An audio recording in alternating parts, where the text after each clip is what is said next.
গাজীপুরের কালীগঞ্জে সরকার নির্ধারিত দামের চেয়ে বেশি মূল্যে এলপিজি সিলিন্ডার বিক্রি এবং চালানে তথ্যের গরমিল পাওয়ায় বিএম এনার্জি বিডি লিমিটেডকে ৩ লাখ টাকা জরিমানা করেছে ভ্রাম্যমাণ আদালত।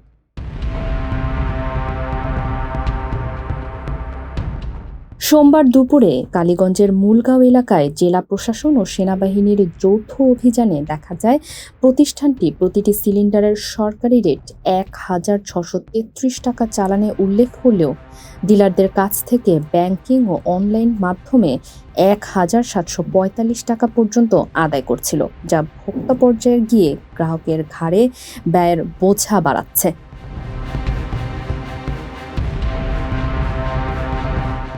সেনা কর্মকর্তা জানান, ডিস্ট্রিবিউশন পয়েন্টে স্বচ্ছতার অভাব এবং বিআইআরসি নির্ধারিত দামের বাইরে অতিরিক্ত অর্থ আদায় আইনত দণ্ডনীয় অপরাধ।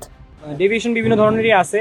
সবথেকে ইম্পর্টেন্ট যেটা আমাদের কাছে মনে হয়েছে, এটা হচ্ছে সরকারি চালানে লেখা হচ্ছে সরকারি রেট, বাট অ্যাকচুয়ালি অন গ্রাউন্ডে মোবাইলের মাধ্যমে, মোবাইল কমিউনিকেশনের মাধ্যমে ব্যাংক অ্যাকাউন্টে টাকা ট্রান্সফার হচ্ছে বেশি।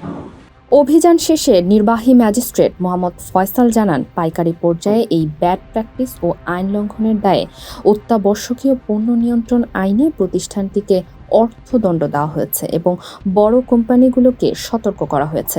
পরিদর্শন করে দেখতে পাই যে সরকার কর্তৃক নির্ধারিত যে দাম রয়েছে তার থেকে অধিক মূল্যে পাইকারি পর্যায়ে সিলিন্ডার গ্যাস বিক্রি হচ্ছে।